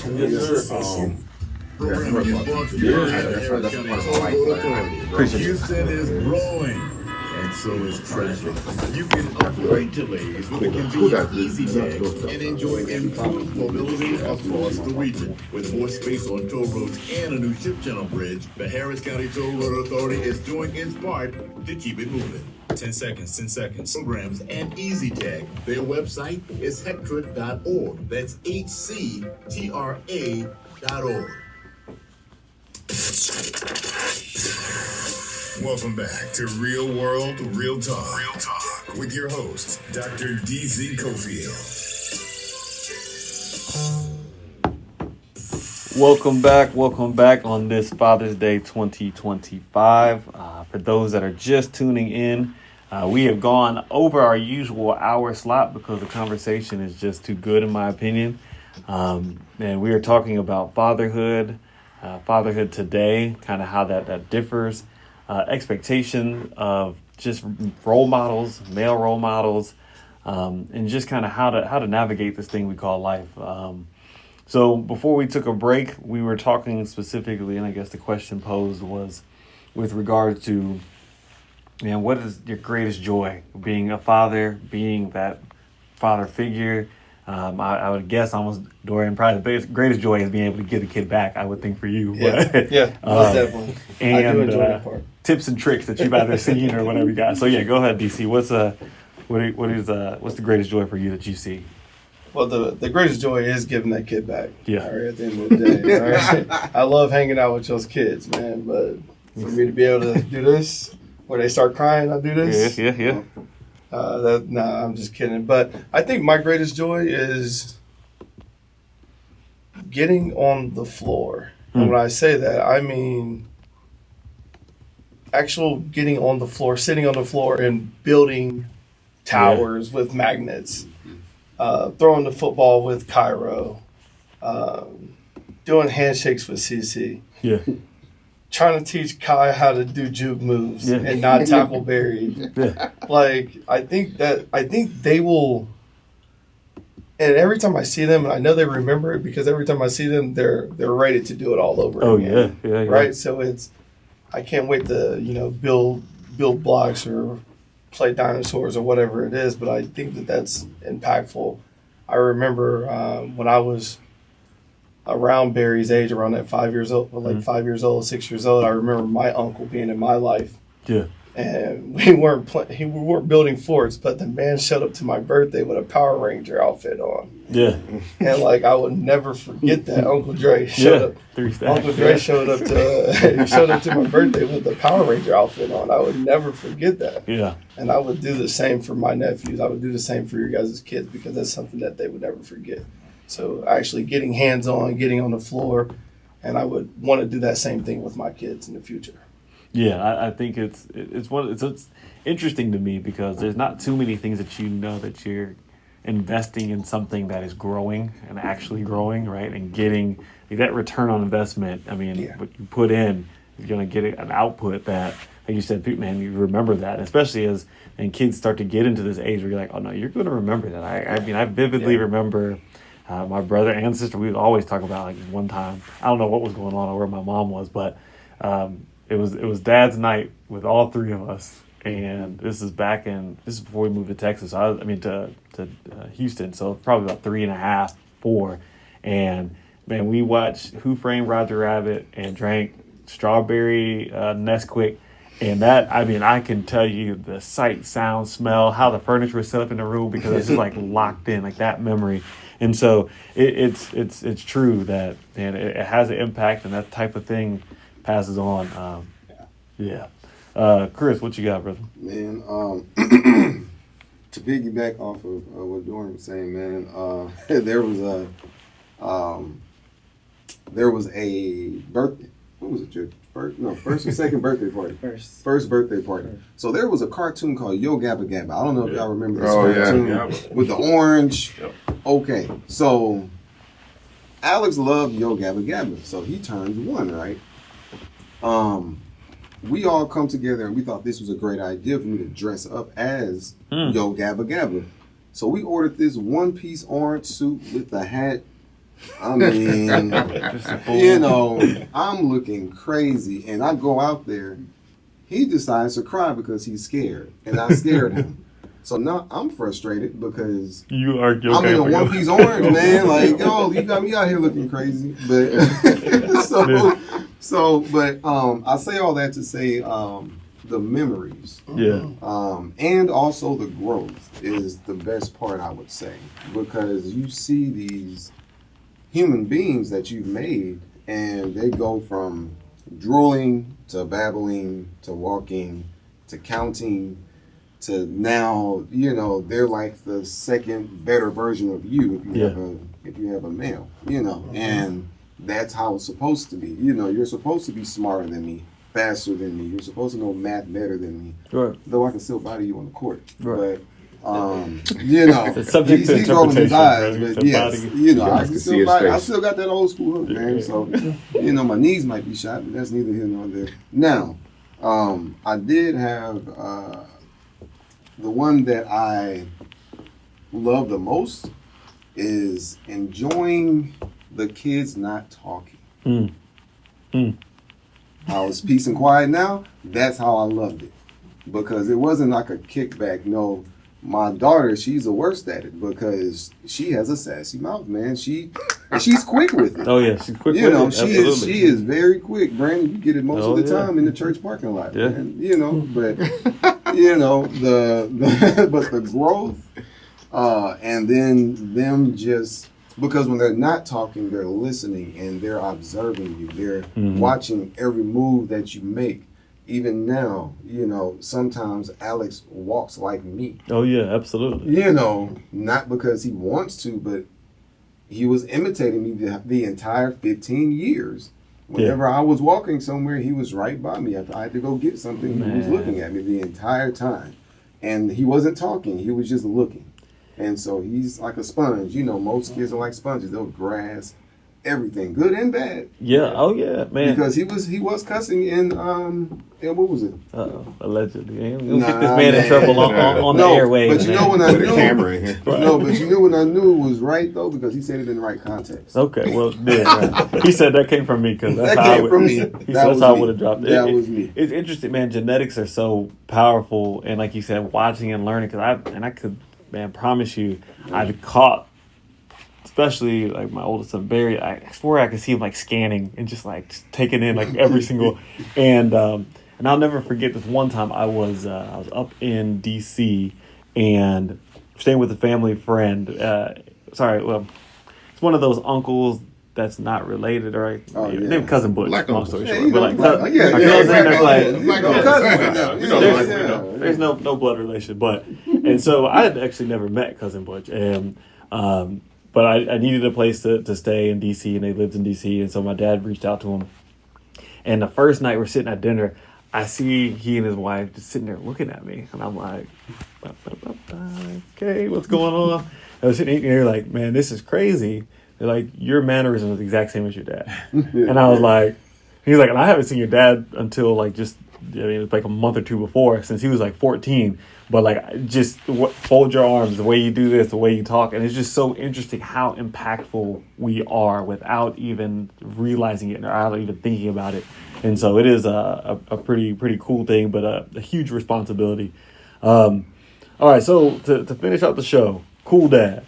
I guess the coolest dad, tell us about Cool Dad and some of just the resources, maybe even just the idea behind it, and kind of what type of things that our listening audience can either share or take advantage of themselves to be able to be more plugged in with other dads. Yeah, absolutely. Cool Dad. So, I won't take any of the credit for establishing it. Our founder, Kevin Barnett, an executive director, started Cool Dad during the pandemic, and recognized that, through the difficult times that people weren't talking, especially men of color, and we needed a space for that. And that was the initiative for it. We've been around since then and have grown significantly. And it's a great resource for fathers. So, just to shed some light on the logo itself, it's cool, and it has an X in between, and then Dad. And the X is meant to highlight father figures, as we've talked about, some single parent household, your mom, she had to be a dad sometime, or your grandfather, he was your dad, or an uncle, whomever that is. So we want to make sure we're very inclusive of that. But our mission is to uplift and amplify fatherhood and create resources for that. And so we just, established our headquarters here in Houston in the East River area. So please come check us out. It's really great. But the resources that are available are sky's the limit. Becoming a member is the first step. If you want to become a member, it's not challenging. Of course, you can go on our website, coolxdad.com, to take a look at what that looks like. You can follow us on Instagram as well. And as far as, things that are available, I'll just kind of highlight a few of the things. Every Wednesday we are there. We have what's called Cool Tips, which can be a wide range of things. We have our guys just sitting around talking about things that have happened in their life, what fatherhood looks like, very similar to the platform we're doing right now. And just, whether you're seeking advice or you just simply want to be heard, that's one of the things. We want to make sure that there's availability for people to get well on all aspects, whether it's mental, financial, physical, and we have those resources, through all the dads who are connected. We want to make sure you're able to tap into an attorney if necessary, a yoga instructor, which we have, a barber, whatever that looks like. The space has all of that available to you. So we highly encourage people to seek us out. because we are growing. Yeah. We are creating a really great space for fathers, because if you're able to strengthen your internal community, your home, that only just stretches out to your external community, and then it amplifies, it just grows, and that's what we want to do. So strengthen that inside, and then it just continues to latch on from there. And so I know you mentioned earlier you were at an event and nobody was speaking. You almost kind of have to speak when you are in these type of spaces, because the guard is let down and you recognize, hey, we're all in this together. And so it's a great opportunity for anyone to seek us out. Yeah, I think probably the most powerful piece about it is just creating community. I think just human nature, there's a desire for community and really a need for community. And when you start feeling like you're going at it alone, and you're feeling like, it's so easy to get overwhelmed just by life in general. Then now you're trying to take care of another life and likely navigating another person's input on that life. I'm definitely glad that the resource exists. And you guys do some really cool stuff too. I've seen, I'm gonna just call it cool dinner. I don't know if that's what you guys call it, but I've seen some cool stuff like that. What are some other fun things like that you all do? Yeah, so we are of course, we're in 5 cities right now, but essentially the Cool Dinner is our Knights Table event, right? Where we just kind of have this round table of fathers who just get together again. We might have a curated chef who comes in, prepares something specific. It might be a dad or just someone who we've partnered with. It can be, we've got partnership with the NBA. They've actually sponsored us with quite a few events, HEB as well. And so we try to make sure we have those type of events to make sure guys can come out and just kind of communicate, talk, but also learn some new things as well. Fashion, it's funny, I had a mutual friend that we have. I was talking to him yesterday at our annual Father's Day event, which is always the Saturday before Father's Day. So shameless plug for next year. Ladies, if you need something to do for your guy, that's the thing to do for Father's Day. It's a good night out for both of you, actually. But one of the things he says, man, I don't really know how to dress. I'm starting to realize it. Like, I wear the same thing every single day, and I don't really know what I'm doing anymore, right? And so the space kind of creates that where guys can come in. It's got a retail space in there. We've got merchandise, of course, but we have these events where you can come out and learn a little bit more about how to get fly if you want to as well.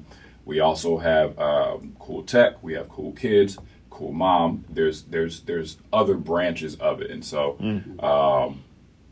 that's. I'm trying to think of some other events. We did our turkey trot last year, which was Thanksgiving. That's an annual thing, and so we partner with St. Arnold. So fitness is, of course, there. A big piece, Yep. And then cool runs. If you're a hoop head, we got cool runs. We try to do it at the park regularly. Actually a few different parks, and we make sure the guys get out there and just try and shake off the rust. Don't hurt themselves. Hopefully not, tearing Achilles. Exactly. But yeah, we're out there staying active. Yeah, man, and like I know I keep saying the community, but the opportunity, all being black men in this room, we know how difficult it is, especially once you're out in the real world.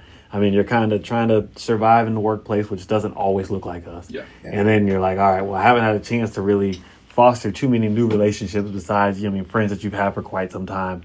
And so the fact that we all have so much in common by being a parent in today's society, and we all know that parenting probably consumes, I don't even know how much of your daily life, but a good chunk of your thoughts. For sure. And so getting to the place where you can talk to other individuals that literally are thinking and dealing with the same things, I think is such a cool and a powerful thing. And so I'm definitely looking at getting more engaged. I know I've gone to an event or two, but I think even just off air, some of the guys in here wanting to figure out how to support this community building initiative. I don't know, not necessarily that's what y'all call it, but in my head, that's what it is. It's such a powerful thing. All right, so we got 10 minutes left. Man, there's so much to talk about, and I kind of don't want to start a whole huge new discussion, but then I also kind of do.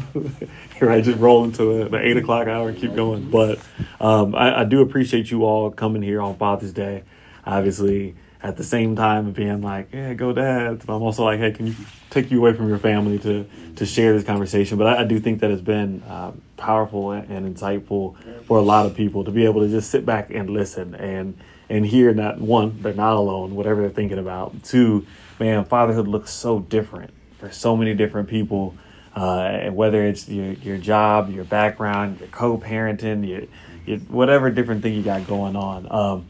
But as we close out, I guess I'll give each one of y'all a little bit of time if you want to, any other thoughts or anything that you mean, I guess, worst case scenario, shout out your kids, but anything else that you'd like to share. Well, first I would like to shout out my kids, Alexander Parker, Cairo Parker, and Sydney Parker. Mm-hmm. Also, my wife, Sanae Johnson. Yeah. And I would just like to say that becoming a parent made me who I am today. Yeah. So it made me a better person, a better man, a better individual. Made me more empathetic to just people. And not just our people, people, period. Because you just never know who's going through what. And my goodness. Dads, they have a hard job. I really have not seen a lot of commercial for sales this week. I'm just throwing that out there. Mother's Day, man, this shutting it down. Yeah. But I feel like dads are the offensive lineman, the fullback. We're doing getting dirty work. We're getting the dirty work, man. But now I think our generation is highlighting fathers more. Yeah. We're giving the fathers their flowers that they should have been receiving years ago. And not taking away from mothers. And not taking away from moms. No. Look, I can't carry the baby. Yeah, man. Look, I'm all right. But I say my bicep gets sore just holding one for a little bit, much less. We don't like too much pain. But I would like to say it has changed me and made me a better person. Yeah. Because without my kids, I would not be as focused, as tuned in, with God, with myself, with my wife, with my kids, with any and everything. They're my first thought. Yeah. Absolutely. And so that's what I go off of. That's my energy every day when I wake up. Whatever decision that I make, it's my kids first. How will they perceive me if they see what I'm doing? If I were to pass away today, what legacy am I leaving? Yeah. Because I have two boys that carry my last name. Yeah. My daughter gets married. She might, that's debatable. That's another conversation. I'm about to say CC. I don't know about that. But I could go forever, but it's been a pleasure speaking with you. Sharing, man. It's been good. So. DC, man. Man, I just want to, first and foremost, happy Father's Day. Yeah, happy Father's Day to everyone out there listening. Happy Father's Day to the folks that aren't listening, but will hear this at a later time. And happy Father's Day to these gentlemen in here. And then also, I just want to give a shout out to the guys. My best friends from college and who are fathers. I want to give a shout out to you guys again. I just feel like you guys are doing a great job of being dads and being father figures and being husbands. To my friends that are listening as well, you guys are also doing a great job. So I just want you guys to continue setting the standard. And then the last thing I want to just leave off on, and Chris, you kind of touched on this a little bit, is check on your friends. Yeah. Check on your friends. You have to tap in with your boys. I call it tapping in with the homies. You got to tap in. Check on your boys. I know I send a thoughtful text every now and then to all my boys just to let them know that, hey, we didn't forget about you. You're doing a great job. Keep doing what you're doing. Yeah. And I know that those texts go a long way. Yeah, man. So check on your homies. Yeah.